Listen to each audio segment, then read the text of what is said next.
पर ये स्वभाव व्हाट इज स्वभाव। एक नज़दीक से शब्द देखिए बच्चों, देखना शब्द। आप स्कूल की किताब भी जाते, बड़े बड़े डेफिनेशन कंठस्थ करते हैं, लंबा लंबा परिभाषा आप कंठस्थ करते हैं। थोड़ा सा वो पढ़ने में भी टेक्निक होता है। पहला नंबर उस शब्दों को उठाना और शब्दों को उठाना और एकदम नज़दीक से शब्द को देखना। जैसे स्वभाव शब्दों को मैं विश्लेषण कर रहा हूँ। पहला नंबर स्व, मतलब व्हाट इज स्व। स्व मीन्स सेल्फ, स्व मीन्स सेल्फ। और भाव मीन्स प्राइज, कीमत। भाव बाजार में जाकर पूछते हैं ना, इसका भाव कितना है, ये सब्जी का भाव क्या है, ये कपड़ा का भाव क्या है। भाव मतलब कीमत, व्हाट इज द प्राइज। अब नाउ द क्वेश्चन कम्स, स्वभाव ठीक है तो, स्वभाव ठीक होता है तो इसका मतलब स्वभाव बेठक भी होता है। गुरुजी कह रहे हैं स्वभाव ठीक होता है तो, कंडीशन सेंटेंस है, इसका मतलब स्वभाव बेठीक भी होता है। तो पहला नंबर स्वभाव का आपने समझने की कोशिश की कि स्व मतलब अपना, भाव मतलब कीमत। देखिए हमारा अपना कीमत क्या है, अपना कीमत को पहला पहचानना होगा कि हमारा कीमत क्या है, स्वभाव मतलब। ठीक है। अब आपको ये कोयल है कि ये काग है, बैठे एक ही डाल, मैंने पहला भी उच्चारण किया था। तो बोली से पहचानिए ये कोयल ये काग, ये तो काला तो सेम है। तो लोगों को बाहर देखने से स्वभाव पता नहीं चलता है कि इसका स्वभाव क्या है। अब आप मुझे बताइएगा, अब मैं प्रश्न पूछ रहा हूँ, जो 1 सेकंड में ही अपना जो है आंसर देंगे, हाँ, वो उनको ही चांस मिलेगा। ठीक है। और जैसे मैं पूछता हूँ, पूछते ही आपको माइक ऑन करके जो पूरा बोलना शुरू करेंगे उनका ही रिसीव होगा आंसर। ठीक है। अब मैं बोल रहा हूँ, मैंने उदाहरण में दिया कोयल और कोयल और काग की बात की, और बोली से पहचानिए ये कोयल ये काग है ना।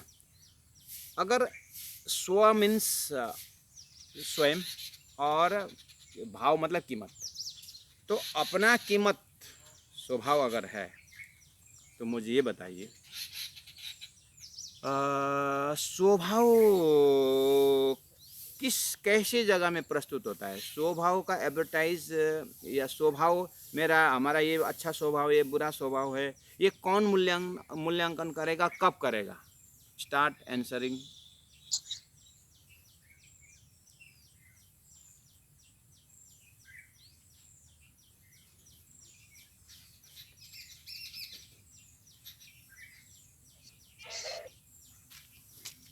बच्चों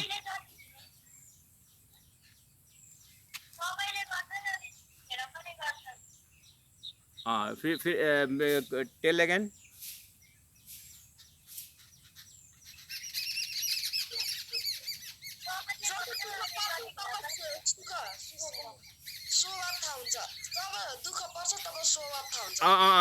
गुड गुड गुड गुड। जब दुःख पाउँछ तब स्वभाव थाहा हुन्छ। Very nice. सुख पाउँदा चाहिँ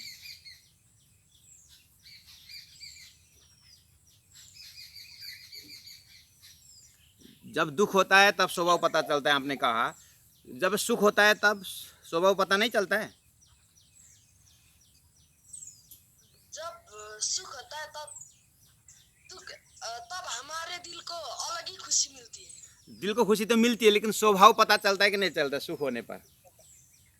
स्वभाव तो पता नहीं चलता। मेरे ख्याल से थोड़ा as a matter of discussion कि ना, क्योंकि ना लोग क्या बोलते हैं, ये पहला कितना अच्छा था, अभी धन कमाने के बाद तो ये बहुत पैसा वाला हो गया ना, फिर हमको तो गिनती नहीं करता है, इसको तो स्वभाव में परिवर्तन आया, बोलते हैं लोग।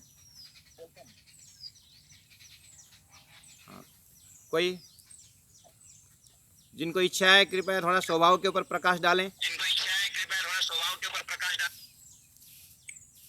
गुरुजी व्यवहार से। बोलिए। व्यवहार से पता चलता है। ठीक है, तो ये व्यवहार की प्रस्तुति कहाँ होती है? तो घर में हाथ बांध के बैठ के।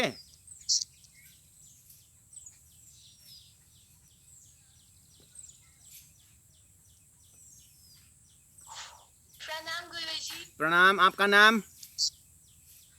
सुहाना। सुहाना, कहाँ से? ललितपुर नेपाल से। ललितपुर नेपाल से। हाँ, तो बताइए आप क्या बोलना चाहते हैं स्वभाव के ऊपर? जब हम साथ साथ तीर्थ यात्रा जाते हैं तभी पता चलता।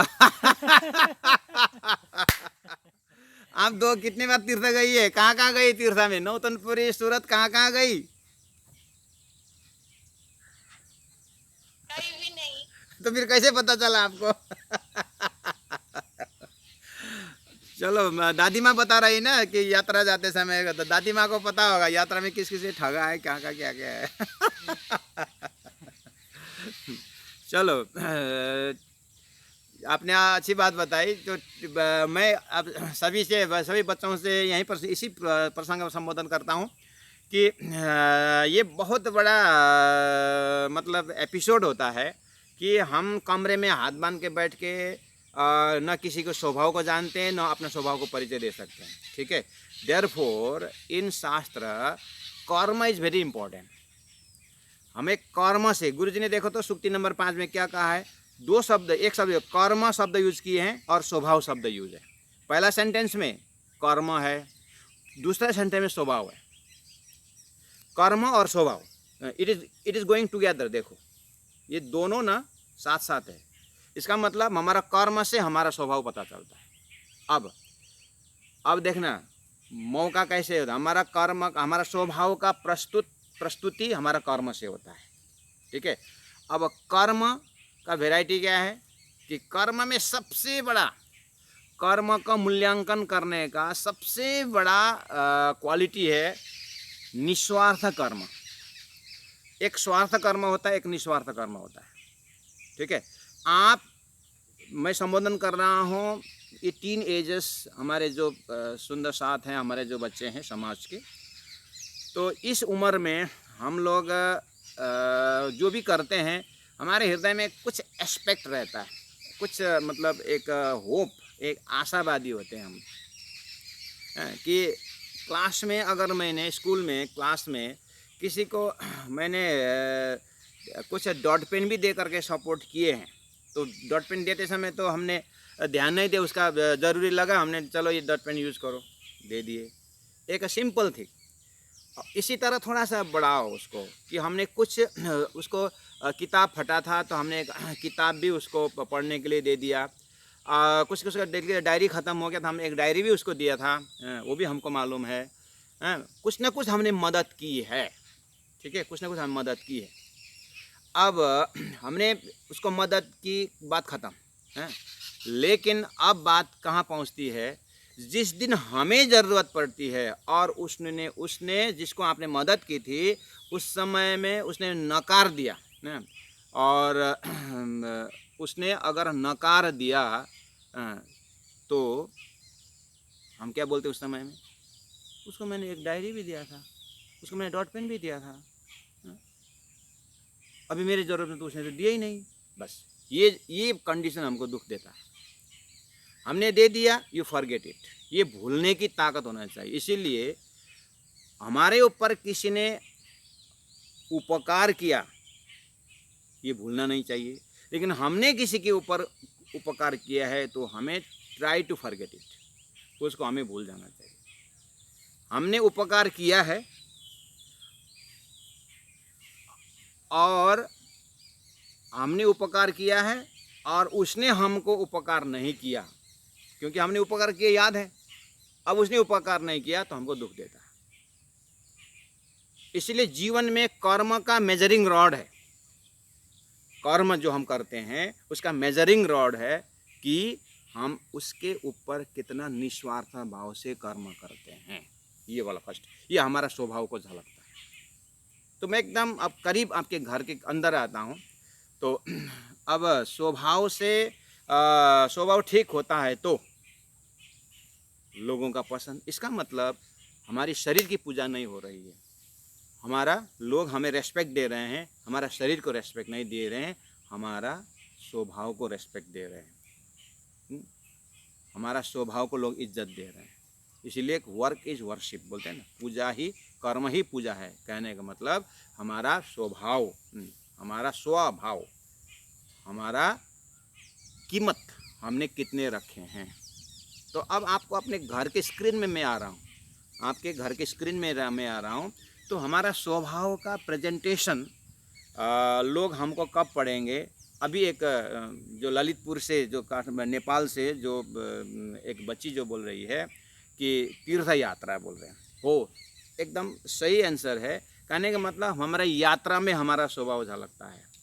हमारे घर में कोई आए तो वहाँ पर हमारा स्वभाव झलकता है। कभी कभी घर में छोटे छोटे बच्चे, आपके भी भाई बहन होंगे घर में, तो वो देखना उनको उसको थोड़ा थोड़ा साइकिल दौड़ाने आ रहा है घर में, तो कमरा के अंदर साइकिल दौड़ाना। तो कोई घर में गेस्ट आए, मम्मी पापा काम बात कर रहे हैं, तो उसमें तो वो साइकिल लेकर के पूरा घुमाता है, पूरा दौड़ाता है साइकिल घर के अंदर। छोटे छोटे उसको दिखाना है उस समय में कि मुझे साइकिल दौड़ाने आता है। ये हमारा ये छोटा सा अंकुर है ना, बस यही अंकुर बाद में जा कर के हम शो ऑफ कि अपने ड्रेसिंग अप, अपना ड्रेस अप दिखाना, अपने ये कुछ शो ऑफ होता है। वही कैरेक्टर बाद में जा कर के जब विकसित होता है तो हमको क्या आता है, स्वभाव में आ जाता है और लोग हमको पढ़ लेते हैं उस समय में।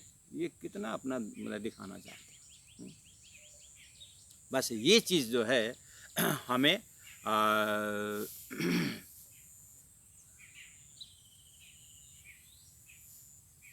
मैं एक जने से पूछता हूँ, साउंड क्लियर है कि नहीं, पहला नंबर ये बताइए तो।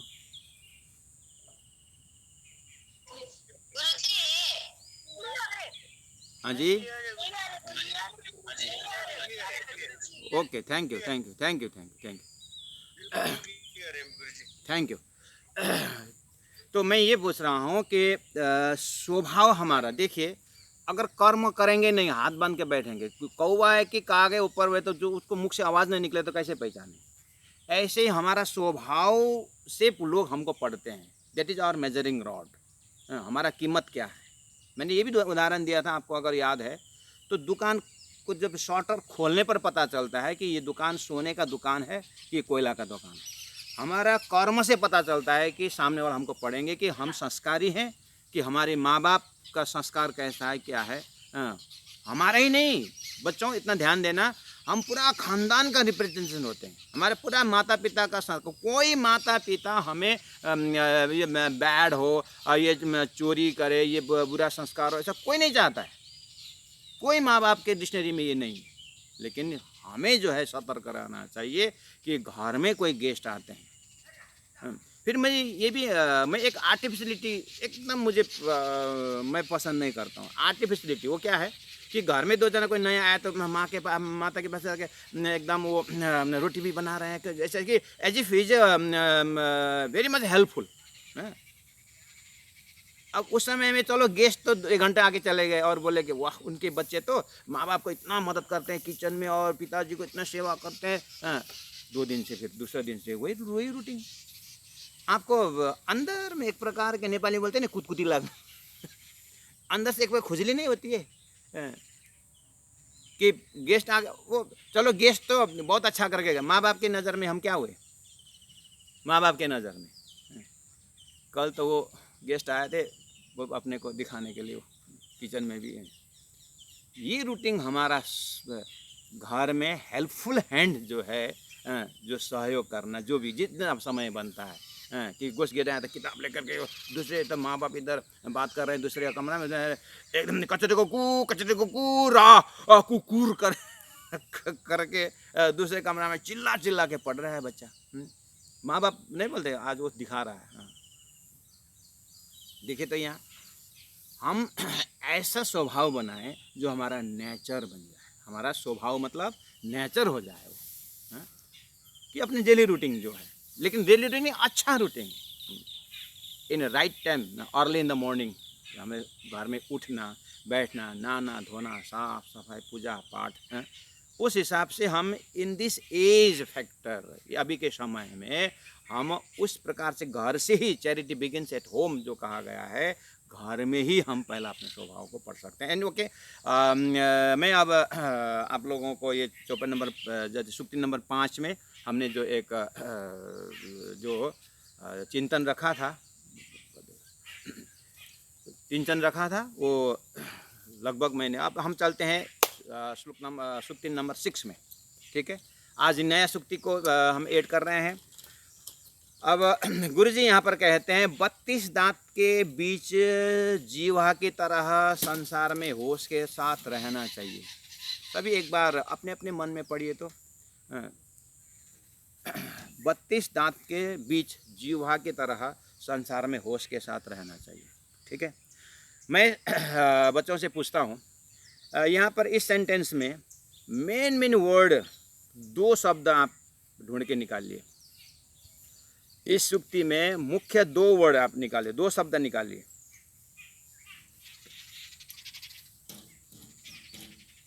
निकालिए और मुझे बताइए 2 शब्द क्या है, मुख्य शब्द है।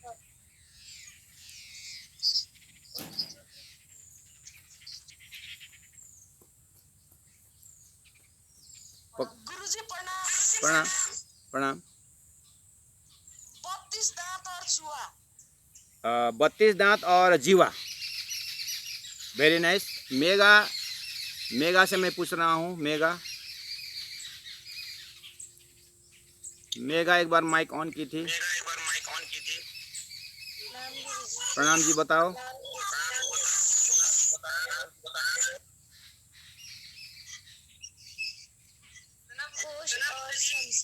होश और संसार।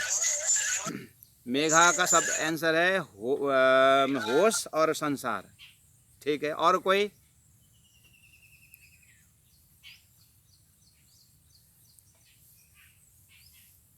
दो शब्द कृपया, यहाँ से 2 शब्द चूज करना होगा आपको।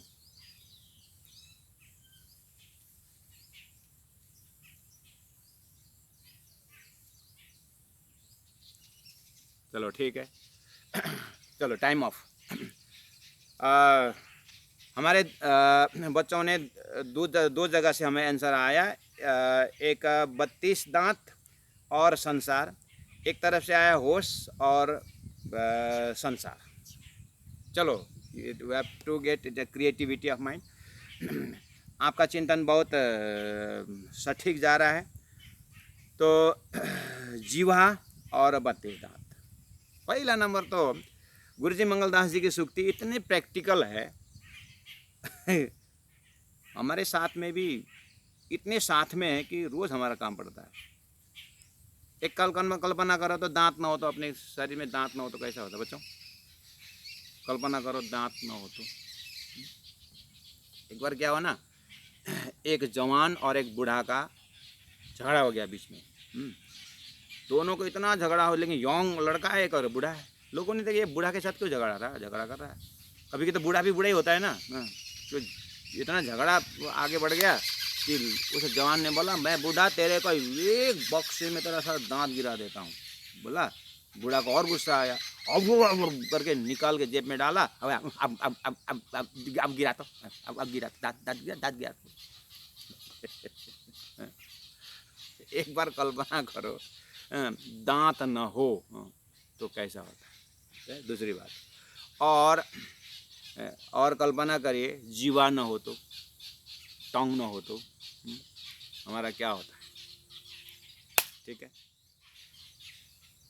कोई चीज़ होने का कीमत न भाई बच्चों, चीज़ होने का कीमत ना, एक बार न होने का आप कल्पना करोगे ना, इमेजिनेशन करोगे ना, तो जो चीज़ हमारे पास है ना उसका कीमत बढ़ जाता है। ये भी एक सोचने की बात है कि आपके पास जो चीज़ है वो है का कीमत है तक नहीं समझ में आता, उसका नहीं में कन्वर्ट करोगे तो है का कीमत होता है। Are you getting my point?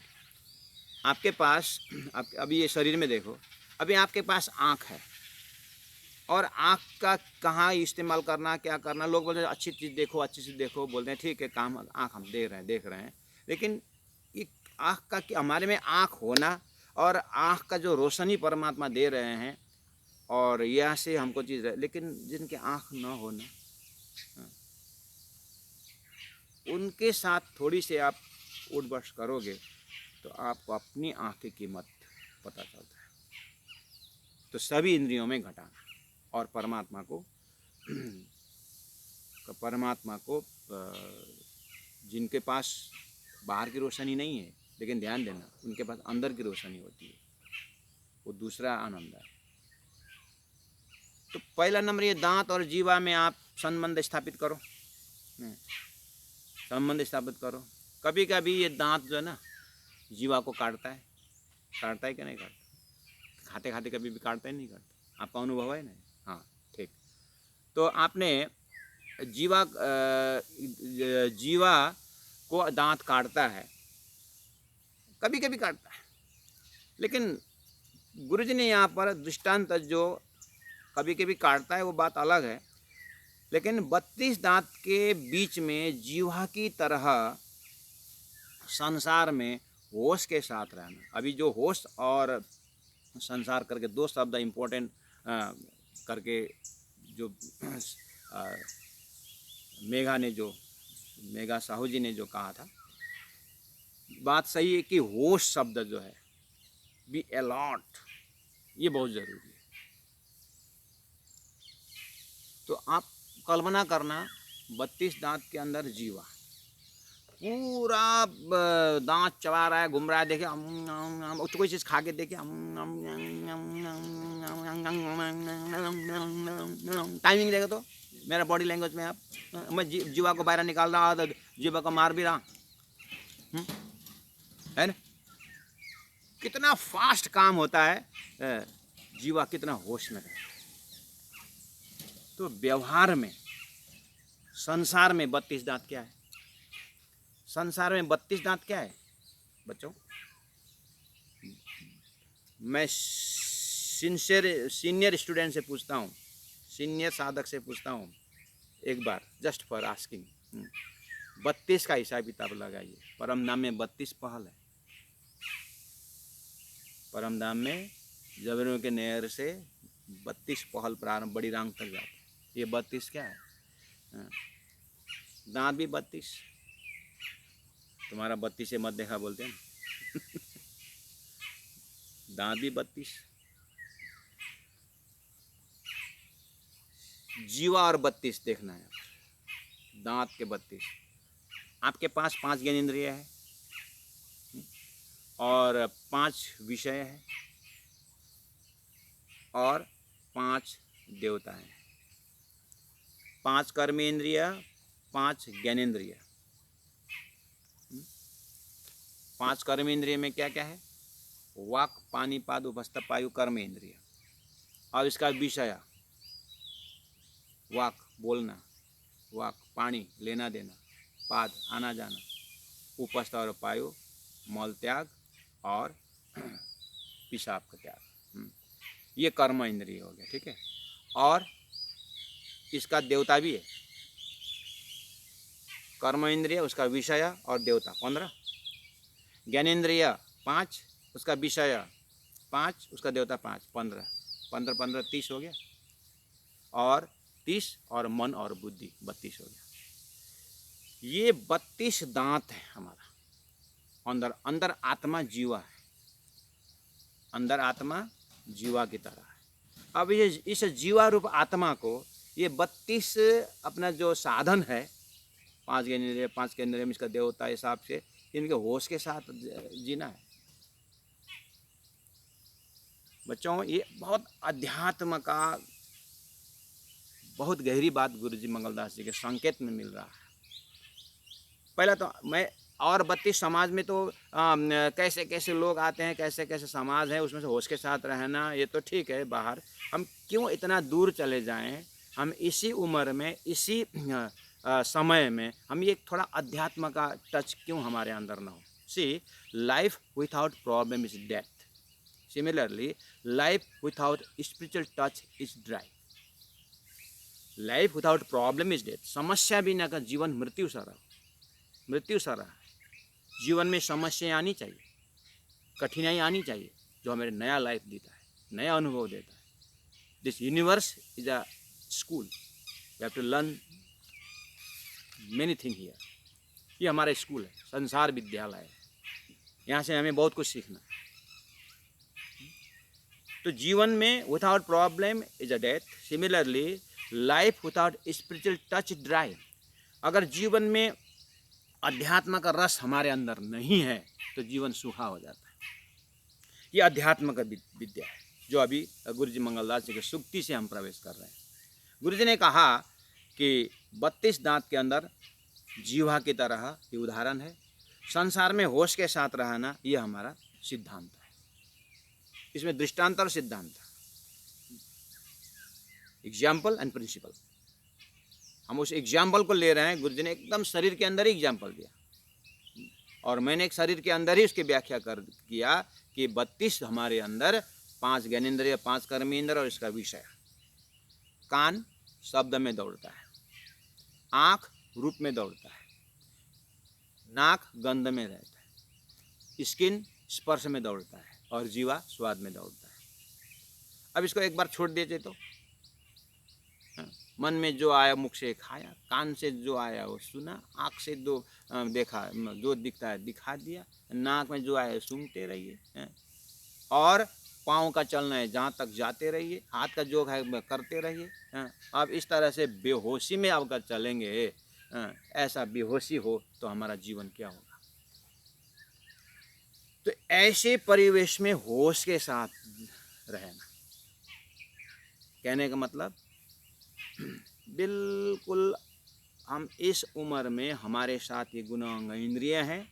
हम अभी जो भी हमारा विशेष आज के तिथि में विशेष हमारा लाइफ जो है, एवरीबॉडी इस टीन एज में, मुझे जहाँ तक विश्वास है आप हमारा सभी का इस उम्र का हमारा काम धंधा जो भी है हमारा जीवन का कैरियर बनाने का समय है। That means all of us today is student। हम अभी सब विद्यार्थी हो सकते हैं। इस उम्र में आज के तिथि में 21वीं शताब्दी में हम सब अध्ययनरत हैं, पढ़ने वाले हैं। अब गुरु जी की सूक्ति से आप किस तरह से अपने जीवन में घटाते हैं, आज के तिथि में घटाइएगा। आज के तिथि में आपके 32 दांत तो हमने दिखा दिया कि हम इन 30 हमारा जो मटेरियल है उसके ऊपर एक मन है और उसके ऊपर एक बुद्धि है। 32 हो गया। अब ये 32 जो है हमारा सारा पर्सनालिटी को, जैसे ऊपर स्वभाव शब्द आया, अब ये इस चीज़ से हमें कितना ऊपर उठना है। देखो बच्चों, पक्षी को ना, पक्षी को 2 पंख होता है ना, वो पक्षी 2 पंख से अपने को उड़ान भरता है, ठीक है। और आदमी का वैसा तो हमारा तो वो सब पंख नहीं, हमारा 2 पंख ऐसा है, वो है विनम्रता और छोटापन। अपने आप को छोटा समझना, विनम्रता समझना, ये 2 पंख ही हमको ऊपर उठाता है। विनम्र झुका रहा है और वो नम्रता, नरमाई ही हमारे हृदय में कोमलता प्रदान कर रहा है। ये देखने में बहुत छोटा दिखता है लेकिन हमारा पर्सनालिटी को बहुत ऊंचा उठाता है। हमारे में ये क्वालिटी डेवलप करना, ये हमारा स्वभाव बन जाए। Be alert. और यही गुण अंग इंद्रियां जो है हमारे पास जो है साधन, बस ये हमको फंसाने वाला भी है, ये हमको हमें पर्सनालिटी को डाउन करने वाला भी है। और हमारा सकारात्मक विचार हो चाहे नकारात्मक विचार हो, यही गुण अंग इंद्रियों से हमारा परिचय होता है। 32 दांत के बीच जीवा की तरह। अब आपको स्वभाव विनम्रता की मैं बात कर रहा हूँ, इसी सूक्ति से हम प्रवेश करते हैं। देखिए, दांत कड़क है। अगर हमारा स्वभाव कड़क है, स्वभाव हमारा गुस्सापन है, स्वभाव में हमारा ईगोइस्टिक नेचर है, तो ये हमारा कड़कपन है। और दांत कड़क है, ये बाद में आया है, ये जल्दी उखड़ जाता है। और जीवा नरम है, जन्मसिद्ध आया है और जन्म के लास्ट में भी जीवा रहता है। जीवा कोमल है, नरम है, इसलिए ये आया भी हमारे जन्म के साथ आया है और जाते समय भी अंतिम श्वास तक जीवा साथ में रहता है। और दांत कड़क है, बाद में आया है, जल्दी उखड़ भी सकता है। हमारा स्वभाव जब कड़क होता है तो हमारे जीवन में बहुत टक्कर आता है, इससे हम दुखी होते हैं।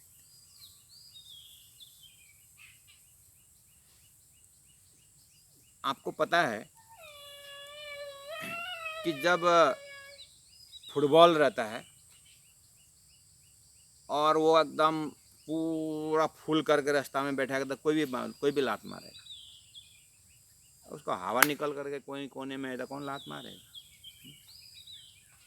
है कि नहीं? हम घर में अपने व्यवहार में अगर हम अपना एक कठोरपना, एक जबरदस्तीपना, एक ढीठपना जब हम इस तरह रखते हैं और कंप्रोमाइजिंग करके हमारे घर में अगर हमारा स्वभाव नहीं है तो दांत की तरह हमारा उखड़ना पड़ेगा, हमारा अस्तित्व ही गायब हो जाएगा। मैं आपको 2 शब्द देता हूँ, दो शब्द मैं प्रयोग कर रहा हूँ, एक दीवाल और एक पुल, ब्रिज। बनाइए, शब्द दिया, बनाइए। दीवाल उठाएंगे कि पुल बनाएंगे? बनाइए दोनों। दोनों में क्या फर्क है? दीवाल और पुल में क्या फर्क है ना? मेटेरियल तो सेम है, सीमेंट वहाँ भी लगेगा, सीमेंट बालू दोनों में लगेगा और रॉड भी लगेगा। तो दीवार कंक्रीट उठाओगे तो ईंट लगेगा, छड़ लगेगा, सीमेंट लगेगा, और पुल में भी छड़ लगेगा और तार लगेगा, सब रॉ मटेरियल सब सेम है, शब्द 2 ही है, पुल और दीवार। लेकिन बनाने वाले जैसे ही बन के तैयार हो जाता है, पुल जो है इस छोर से उस छोर जोड़ने का काम करता है और दीवार जो है एक आपस में पर्दा डाल देता है। हमारा स्वभाव, हमारा होश, मैं 5 और 6 दोनों जोड़ रहा हूँ। 5 नंबर में स्वभाव की बात है, 6 नंबर में होश की बात है। हम जीवन में होश के साथ पुल बना रहे हैं, पुल बन रहे हैं कि दीवार बन रहे हैं। हम जीवन में अपने स्वभाव को घर के अंदर ही आप देखो, घर के अंदर आप होश के साथ हैं, आप घर के अंदर पुल का काम कर रहे हैं कि दीवार के काम कर रहे हैं। कभी कभी माता पिता के बीच में भी कुछ झगड़ा हुआ, कुछ मिसअंडरस्टैंडिंग हुआ, तो हम 16, 17, 18 साल के बच्चे हैं, हम घर के सदस्य कि माँ बाप को जोड़ने का काम करवा रहे हैं कि बीच में और कुछ बातें सुना करके हम दीवार के काम कर रहे हैं। Be alert. संसार में होश के साथ जीना मतलब क्या है? कभी अपने अपने बड़े भाई के साथ, अपने दीदी बहनों के साथ, या माता पिता और समाज के साथ। समाज में हम कुछ झगड़ा करके आते हैं। अब बच्चों, मैं आपसे आग्रह करता हूँ, now in this age you आपको you get so many knowledge. कितने माँ बाप के, अभिभावक का ऐसा स्वभाव होता है कि आपकी गलती आपने करके आए, गांव से, समाज से, स्कूल से, कहीं से भी आपसे गलती हुई है, और वो गलती को क्या है ना, आपके माँ बाप होश में न होने के कारण, मोह के कारण, बिकॉज आप बच्चों के साथ माँ बाप इतने मोहित हुए ना कि आपकी गलती को देखते नहीं। लेकिन आप तो होश में होना चाहिए, आप अपनी गलती को देखो। अगर अपने से गलती हो गई समाज में, गांव में कहीं कोई चोरी करके ले आए कुछ चीज़, फला हुआ था, मांग के आप खा सकते थे, लेकिन ऐसा कि बातों में 2-4 जने घुस गए और उस गांव से अमरूद तोड़ के ले आए और कुछ तोड़ के ले आए, और कुछ न कुछ आपसे बदमाशी हो गई सपोज। तो अब वो कंप्लेन अगर घर में आया, स्कूल से अगर टीचर के पास कंप्लेन गया, कुछ भी हो, कि आपके माता पिता आपके प्रति इतने मोहित है कि अपने बच्चों को गलती देखते नहीं है, ये माँ बाप का अपना मोह का स्वभाव होता है। कितने माँ बाप बहुत होश में रहते हैं, गलती होते गलती है, हैं? उसके ऊपर पनिशमेंट देना चाहिए। लेकिन कितने माँ बाप ऐसे होते हैं, इतने मोहित अंधे होते हैं कि अपने बच्चों को तो गलती दिखता ही नहीं है, हाँ, और उल्टा झगड़ा शुरू हो जाता है। ये आपके हृदय कबूल कर रहा है? उस समय में आप अगर अलर्ट हैं, 32 दांत के अंदर जीवा की तरह आप अलर्ट हैं, तो आप सीधे से करें, माता जी, पिताजी, मॉम, आप उनसे झगड़ा मत करो, गलती मेरी हुई है। अगर गलती का आपने एहसास हुआ ना, जीवन में वो आदमी कभी दुखी नहीं होता है। रही बात, गलती होती है, मनुष्य है, गलती होती है, उम्र ऐसा है कि गलती होती है, but you should not have the habit to repeat the mistake. इस चीज़ को तोड़ना होगा। हमें गलती करने की आदत नहीं बनानी चाहिए। गलती कर दिया सॉरी, गलती कर दिया सॉरी, गलती कर दिया सॉरी, दैट इज नॉट। क्षमा देने क्षमा भी दे दिया, नो प्रॉब्लम, लेकिन हमें अंदर से इतनी तसल्ली होनी चाहिए, now this mistake I will never do in my life. पानी पकड़ के संकल्प करना चाहिए, वो आपके अंदर की होश की बात है। लोगों को क्या पता कि आपने माफ़ी देने के बाद आपने सुधर रहे हैं कि जाके गलती कर रहे हैं कि अपने अंदर एक पीड़ा होती है। मैं आपको एक दृष्टांत देता हूँ। 3 जने मंत्री थे और 3 मंत्री को राजा ने फटाक से आज्ञा कर दिया कि वो 3 जने मंत्री ABCD जो आ रहे हैं, वॉचमैन को बोला उनको बाहर ही रुकवाना और एक एक झोला, एक एक बोरी पकड़ा देना। वॉचमैन ने वैसे ही किया। दरबार के अंदर आया तो फिर बोले कि दरबार के अंदर जैसे आया, वॉचमैन ने बोला कि आप लोगों को यहीं पर खड़े रहने का, राजा का आज्ञा है, आप एक एक बोरी पकड़ो और वो बगीचा में जा कर के वहाँ पर फल तोड़ के ले आने के राजा का आज्ञा है। 3 मंत्री, एक राजसी था, एक तामसी था, एक स्वातसी था, एक सतुगुण प्रधान था, एक रजोगुण प्रधान था, एक तमोगुण प्रधान था। अब अपने अपने स्वभाव से एक नाराज हो गया, एक सिंपल रहा और एक जो है प्रश्न पूछा कि हमने क्या है ऐसा, हमारे वॉचमैन का काम हमको लगा रहे हैं राजा साहब। फिर भी चिढ़ते हुए गए और जो तामसे था वो तो इतना गुस्सा में आ गया कि किसका काम किसको लगाता है, इतना भी अक्ल नहीं है राजा। बोलते आखिर फूल तोड़ने का था, बोरा ही भरना है तो उसमें 1-2 फल भी तोड़ा और एक डाली भी तोड़ा और एक पत्ते भी तोड़ा, ऐसे करते करते बोरी भर के ले आया। और एक तो था रजोगुण था, थोड़ा ऊपर चढ़ा और कच्चा भी लिया, पक्का भी लिया, डाली भी लिया, सब उसने भी भर दिया बोरा। और जो सतुगुणी था तो वो ऊपर चढ़ा गया और वहाँ जा कर के अब आज्ञा ऐसा है तो अब तोड़ना है तो तोड़ लेंगे। उसने एकदम चुन चुन करके अच्छा अच्छा फल भी तोड़ा और थोड़ा सा कच्चा जो है वो भी थोड़ा कच्चा भी तोड़ा। तो भरा तो उसने पूरा फल से ही भरा। और तीनों ने भरा हुआ अपने भरी हुई बोरी को लेके आए और वॉचमैन के पास राजा का आदेश आ गया। 3 जने आ गए तो रूम नंबर 1, 2, 3 तीनों रूम खोल दो और उनको बोल दो कि वहीं रहे 15 दिन उसी के अंदर रहे और जो ले आए वही खा के बैठे। खोल दिया कमरा, अंदर चले गए 3 जने 15 दिन के लिए। आप विचार करो, जो तामसी था, जो गुस्सा में तोड़ा था उसने, 15 दिन क्या खाया उसने। रजोगुनी जिन्होंने फल भी तोड़ा था और डाली भी तोड़ा था, उसने क्या कहा, आप समझ गए बात। तीनों ने जैसा जैसा जो करके आया था वही खाना पड़ा ना। देखिए कर्म सब अपने आप भोगना पड़ा कि नहीं पड़ा।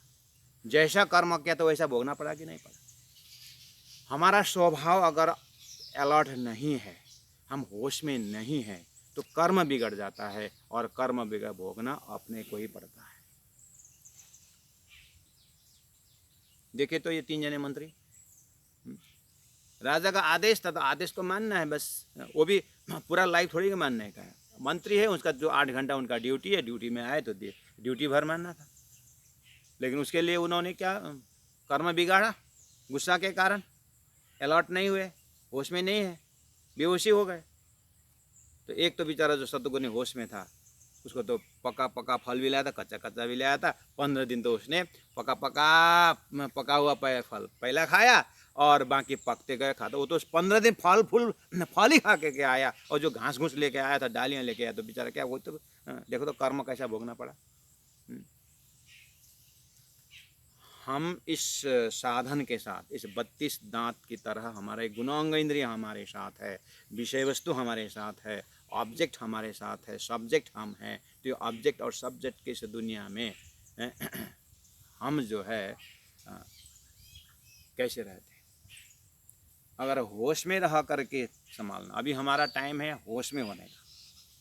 ये 15, 16, 20 साल का जो उम्र है, ये हमारा बिल्कुल होश में रहने, अलर्ट रहने का, कि अभी हमारा समय कहाँ यूटिलाइज करना है।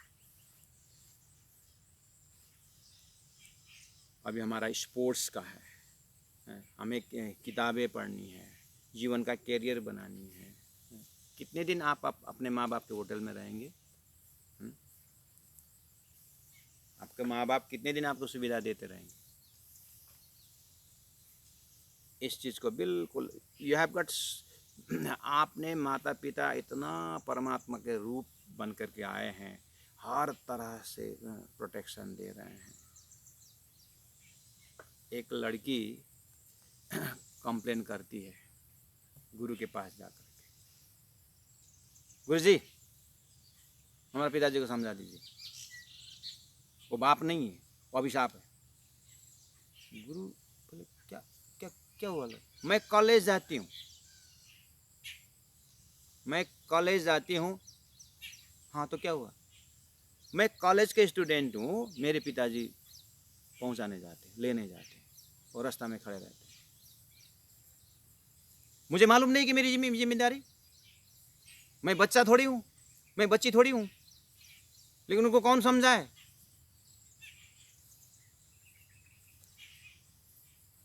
मैं गलत जा रहा हूँ कि मैं मुझे मालूम है ना, मैं जानती हूँ ना।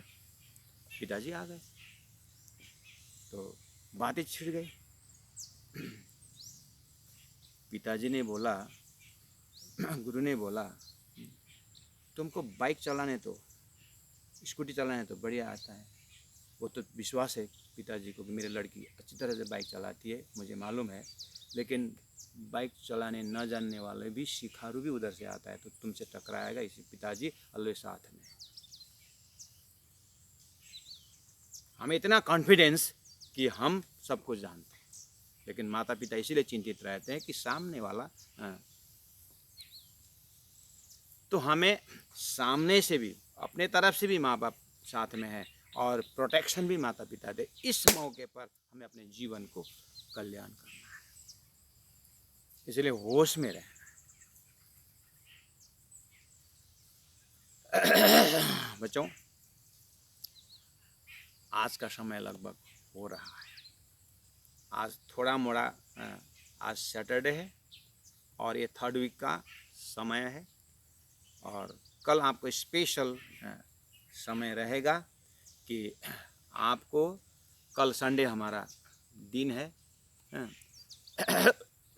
कल हमारा इस वीक का मतलब लास्ट है, ठीक है। तो मैं आग्रह करता हूँ, कल का होमवर्क है 7, 8, 9 सुक्ति नंबर 7 में है 20 के पीछे य जोड़ने से विषय बन जाता है, और 20 खाने से असर करता है, 20 चिंतन मात्र से।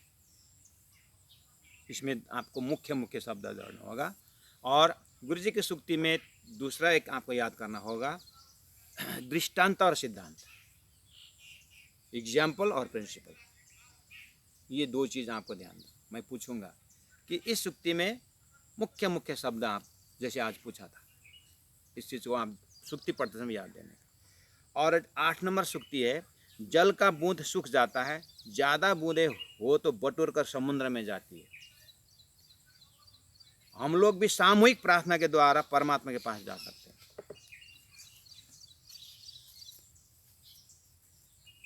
है ना। तो इससे हमारा यहाँ पर मुख्य शब्द क्या है? और 9 नंबर में है, मैंने लोगों से 1 पैसा मात्र मांगा, 1 पैसा देने में कोई अभिमान नहीं होता। सबसे कहता हूँ 1 पैसा दो, चाहे 1000 रुपया दो, परंतु मन से ऐसा समझो कि हमने गुरुजी को 1 पैसा दिया। इससे आपको अभिमान नहीं होगा। इसमें मुख्य शब्द कौन सा है? जैसे अभिमान शब्द है, और दान शब्द भी है। हमारे जीवन में इन शब्दों को क्या लोकेशन है हमारे अंदर में, हम इसको किस तरह से मंथन करते हैं। सुक्ति मतलब यही होता है कि बहुत ही अनुभव का पैकेज होता है। इसीलिए अभ्यास करिए बच्चों कि हम इतने महान परमहंस रूप महामति हमारे महान बुद्धि के सागर हमारे सदगुरु महाराज, हमारे गुरुजी मंगलदास जी की पूरा जीवन का रस उन्होंने अपने सुक्ति में रखे हुए। ऐसे भी पढ़ने से, ऐसे भी चिंतन करने से भी हमें आशीर्वाद मिल जाता है, ऐसे भी मिल जाता है।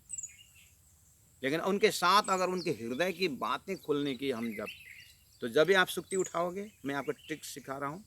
जैसे आप सुक्ति उठाओगे, 1 सेकेंड आप अपने मंदिर कमरा ज़रूर होगा और बगल में गुरुजी के आसन ज़रूर होगा। मंदिर में, घर में बगल में कहीं गुरुजी का आप तस्वीर रखे होंगे या महाप्रभु की रखे होंगे, जिसके भी हैं। तो 1 सेकेंड आप सुक्ति लेकर के उन महापुरुषों के सामने आप थोड़ा शांत चित्त से रहेगा। कमर सीधी रखना और एकदम लूज आसन, ज़्यादा टाइट मत करना, और अपनी जो पर्सनालिटी है सब लेकर के जैसे सागर के बीच में नदियाँ प्रवेश हो रही है, इस तरह से आप गुरु के चरण में आप साष्टांग हो जाना सुक्ति को लेकर के। हे गुरु महाराज, आपकी जो भाव है सुक्ति के अंदर, मुझे हृदय से उसका दरवाज़ा खुलवा दीजिए ना। तो उतना ही बोलना, ज़्यादा जोड़ मत करना। एक पिताजी के साथ 5 साल का लड़का भी मंदिर में गया था और वहाँ पर जय जगदीश हरे यप श्री प्राणनाथ भजरे करके आरती हो रही थी। पिताजी वहाँ पर बैठे बैठे लड़का को बगल में देखा, वो भी जोड़ तोड़ से चिल्ला रहा। पिताजी आश्चर्यचकित हो गया पिताजी को, इसने कब सीखा, मेरे से भी आगे जोड़ तोड़ से गा रहा। तो आवाज़ के कारण आवाज़ नहीं सुनाई दे रहा है, लेकिन मुख तो हिल रहा है। तो बाहर ने कहा, बेटा तूने आरती इतनी छोटी उम्र में कैसे सीखा, किसने सिखाया? पिताजी आरती तो मालूम नहीं, लेकिन तो फिर क्या गा रहा था? नहीं, मैंने ABCD क ख ग सब सुना दिया और भगवान को बोला कि मैंने तो सुना दिया, आप शब्द बना करके स्वीकार करना, मैंने तो आपको अल्फ़ाबेट दे दिया।